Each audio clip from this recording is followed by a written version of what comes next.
Hello, people of the internet. Welcome to the Special Reports, your news and views program about geek gaming culture on the internet. Coming up in the show today, Channel Awesome posts their response to the not so awesome document that was posted on the 2nd of April 2018, and it reads more as if they're trying to prove their innocence rather than issue a straight up apology as some people wanted them to do. Although we're going to get into why I believe they should not be apologizing for something they don't think they've done. We will talk all about what they've said and my response to it, and if you think for 1 second that I'm going to completely condemn them, you are sadly mistaken. My name is JD Shadow. The Special Report starts right now.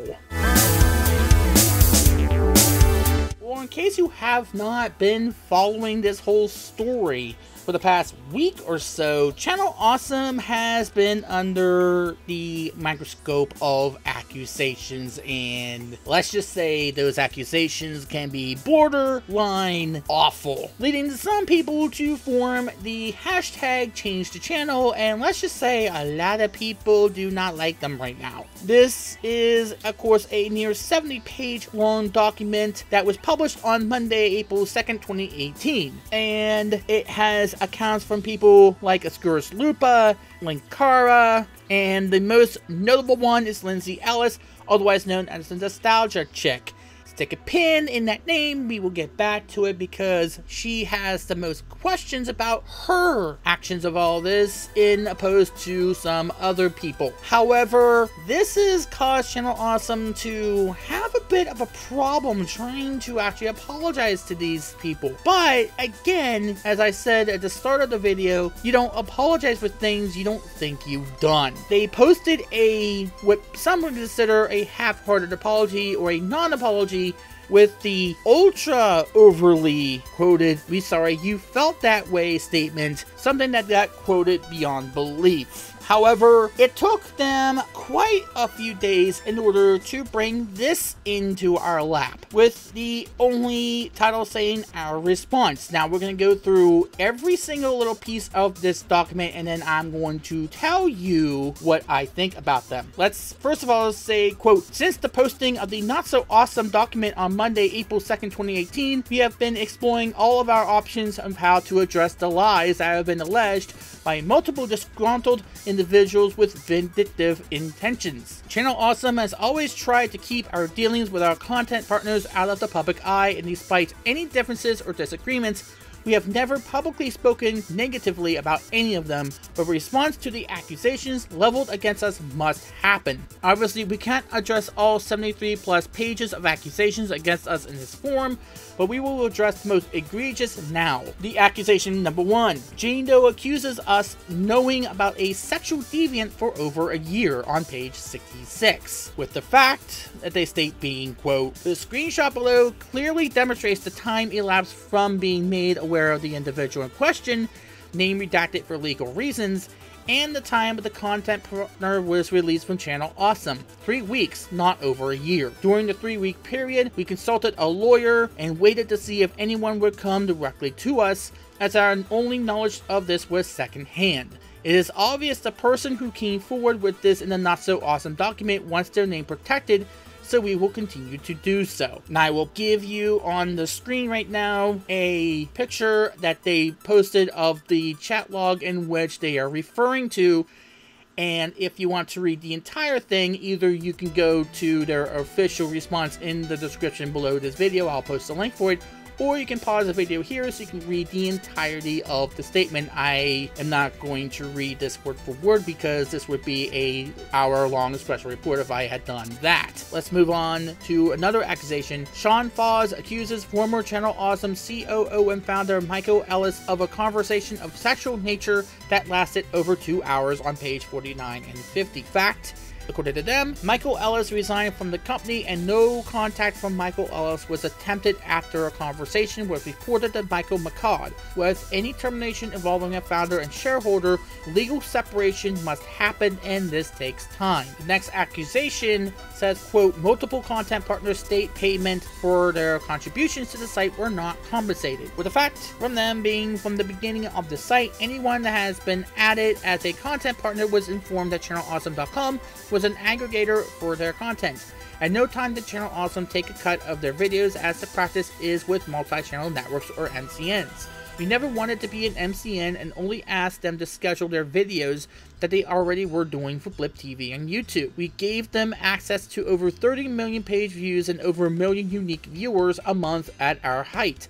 Channel Awesome viewed their partnership as a way to help content partners grow their audience while bringing in new content and increasing the community within the site. Further benefiting content partners, Channel Awesome covered all costs associated with server, hosting, and labor costs associated with maintenance and updates. Some content partners even had their servers for their own sites paid for by Channel Awesome. None of these costs were ever passed along to our content partners. And we'll get to what I think about that here in just a moment after I read the entirety of the document, but we'll move on. The next accusation, the document talks about the drop in traffic to the site, with their explanation being, while we did have an initial drop after the switch to demo reel, the real hit to site's traffic came from our growing presence on YouTube. When we relaunched the Nostalgia Critics show in January 2013, Blip.tv decided to start placing the full episodes up on the League of Super Critics channel a week after we launched it on thatguywiththeglasses.com.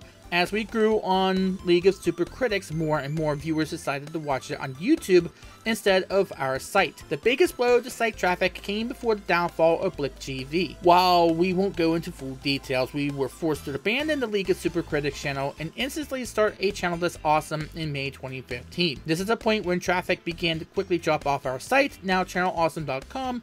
One of the biggest accusers stated that they might still be on the site if the views were there. As stated by Kalen below, saying, quote, I've stated this a few times elsewhere, but had he decided to wean his audience onto demo reel rather than just suddenly hard stopping Nostalgia Critic to literally everyone's surprise, maybe it could have done well, and maybe we'd all still be relying on channelawesome.com for some of our views, because once To Bully Free happened and there was no more Nostalgia Critic, viewership plummeted.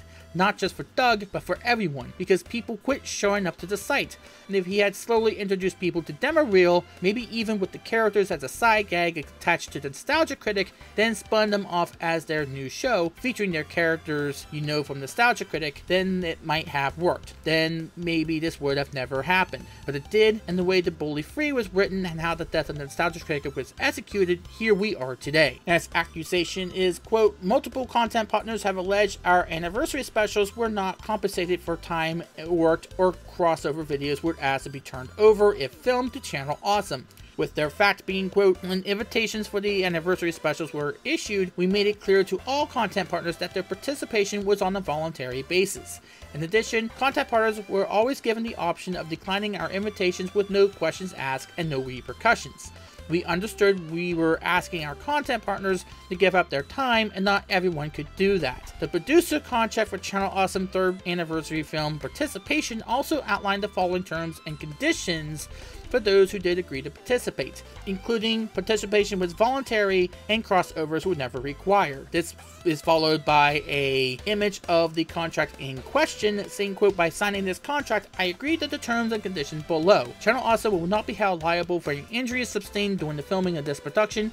Channel Awesome will also not be held responsible for any items lost, damaged, or broken. Starring in this production is voluntary. Channel Awesome producers are participating on their own volition and may opt out of participating by refusing to sign this contract or by contacting CEO Michael McCord, CCO Robert Walker, or HR Holly Brown. All participants in 3rd year anniversary video may participate in or film crossover videos with other attending producers. While highly encouraged, this process is strictly voluntary, and failure to do so will not in any way affect Channel Awesome's view of attending producers. However, any crossover videos, shows, or vlogs filmed during the course of this event will become the strict property of Channel Awesome. Channel Awesome reserves the rights to do with these videos what it sees fits. and to assume any monetary benefit from the publication of said videos via blip, other multimedia, or DVD sales. These crossover videos will be used to recoup costs of lodging, travel, logistics, and production.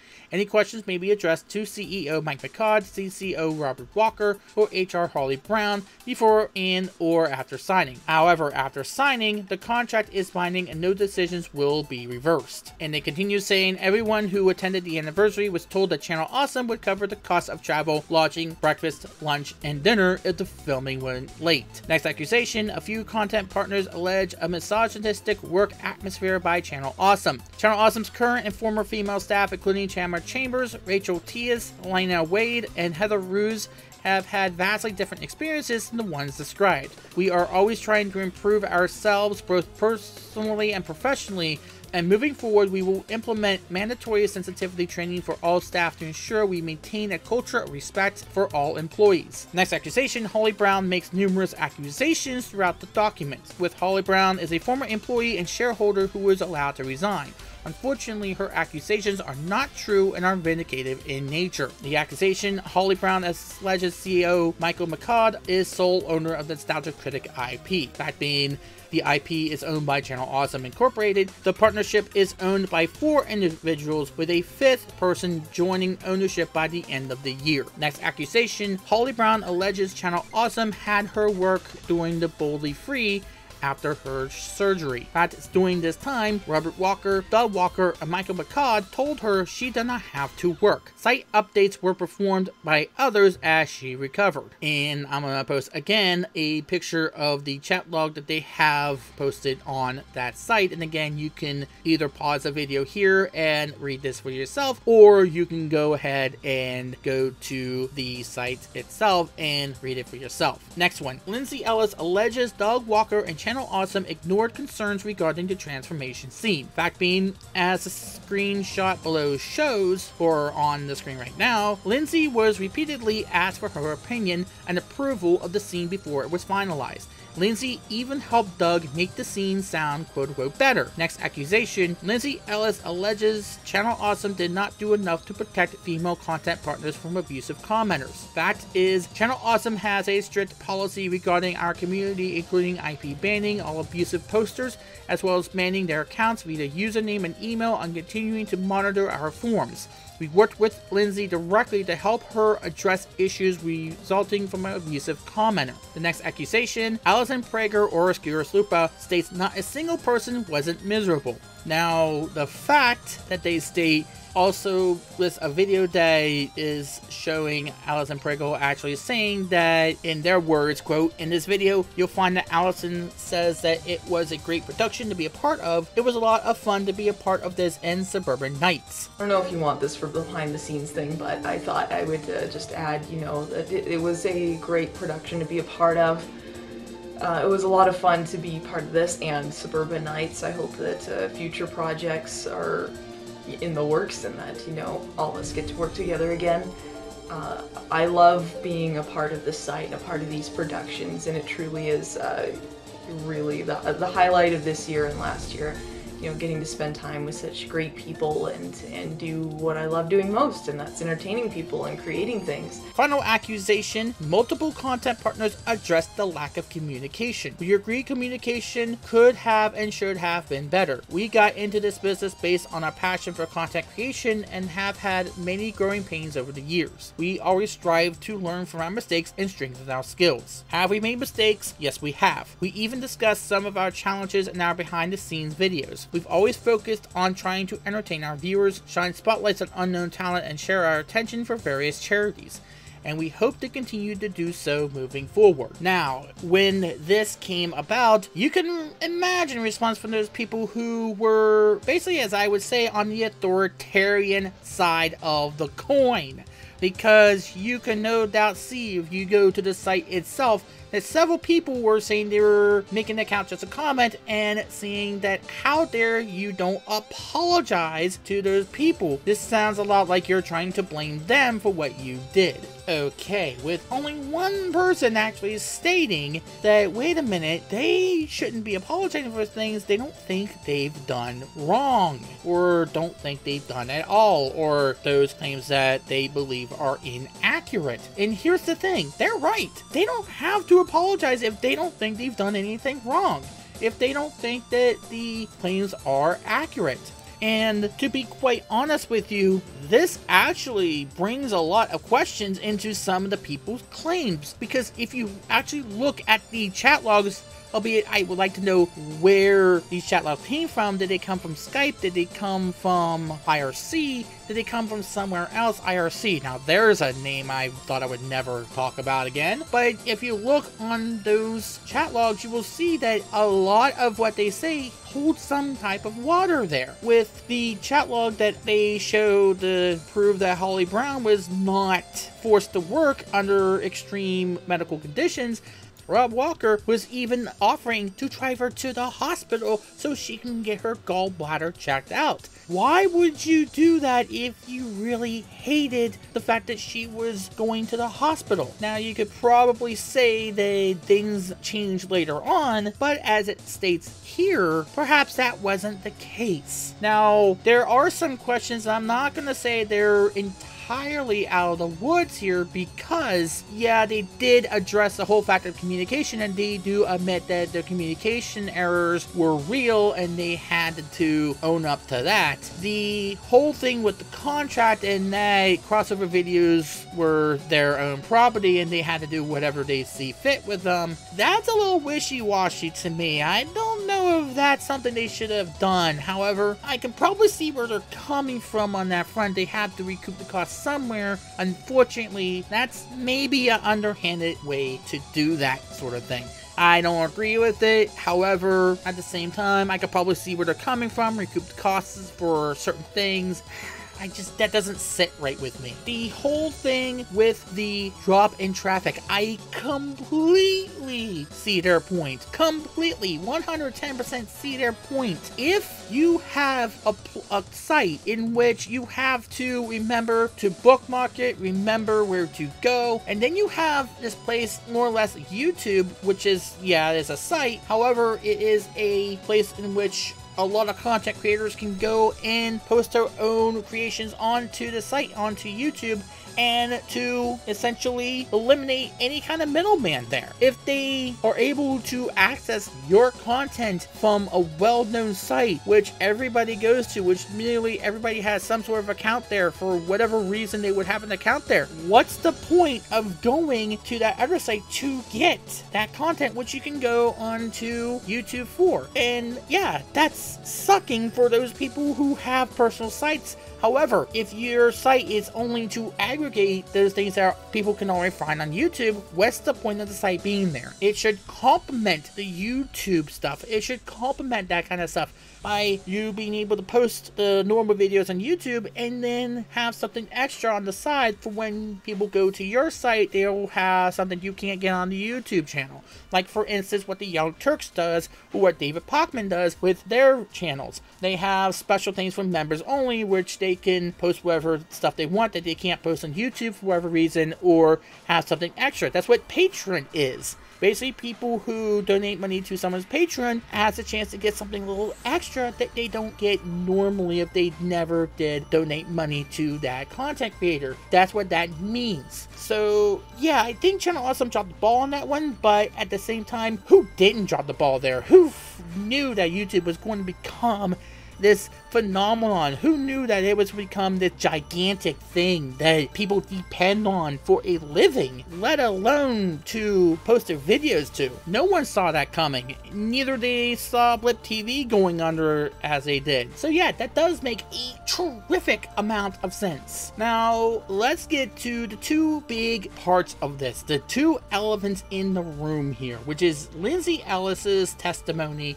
and of course this whole thing with the Jane Doe. Now, there's a lot of speculation as to who is the sexual deviant that they are referring to. And if it is what people say he is, then there is a bunch of different questions that come up. The person's name in question that people were saying was the sexual deviant was Jew Wario. Let that sink in. That's the person that had ultimately committed suicide. Now, there is some question as to whether or not he actually committed that act. There's a lot of questions right now surrounding just who he was and if he did what people suspected him to do, and if it was him at all, if he was even in the conversation here. There was a lot of questions, and right now I think there's still more questions and answers about that particular story. This, however, proves that this actually was a thing that occurred, that something did happen, that this wasn't just some random person making up a story in order to slime them even more, in order to drag their name through the mud even more, which was something that I had a concern about, that this was just something that someone made up. Remember Aziz Ansari? I had that name wrong all the time, did I? And you can make your own opinions about some of the things that happened there, but that was said to be more of a bad date than a Me Too sexual assault allegation. And the problem is that we lump everybody into this box right now, and we label so broadly without taking individual cases into account. For the longest time, Aziz Ansari was in the same boat as Harvey Weinstein, and that's like comparing apples to freaking oranges. You just can't do it. You have to be extremely careful. You have to due process. Unfortunately, there is, as somebody put it on Real Time with Bill Maher, there is the liberal side of it, which remembers due process, and we have to be careful about this sort of thing, and the hard left that wants you to just blindly believe everybody and put everybody into this box and put a broad stroke or broad label on those people, regardless of the individual aspects of each individual case. Case in point, Lindsay Ellis. Let's talk about her for just a second, because if you do not know, Count Dracula posted a video concerning clicks in Channel Awesome, and that's what made him want to leave. Lindsay Ellis has had a big controversy surrounding her, and that has to do with the 8chan stuff. That has to do with Dan Olsen, or otherwise known as Foldable Human. Foldable Human Dan Olsen isn't exactly the nicest person, apparently. He has been accused of several things. One being having close ties with a specific person that has the genesis behind a certain thing that Lindsay Ellis brought up. I'm not gonna say it here, but I may put out a separate video explaining in detail what she had actually said. Keep in mind, there was no group involved in what she brought up. It was just the name of a controversy. There was no group there whatsoever. To say that there was a group of people who all went in and tried to harass her, tried to harass anybody, is just a false allegation, because there was no group. Now, individuals would have probably done that, but that is not saying the entirety of those people who cared about the issues that things like that were addressing or trying to address were doing the same thing. But in this broad stroke thing, that is clearly what ended up happening, because a few people did it, everybody was then found guilty. And moving the goalposts is also something that the authoritarian left, or the hard left, is accused of doing as well. Moving goalposts of what is considered abuse, what is considered harassment, what is considered immoral activity. I had problems accepting that she had actually felt forced into doing that particular scene. However, now that I've seen this, assuming that this is from an actual chat document from a particular place that we can actually go back and see the logs from Skype's end or Discord's end, and I know how to do that on Discord's end now, by the way,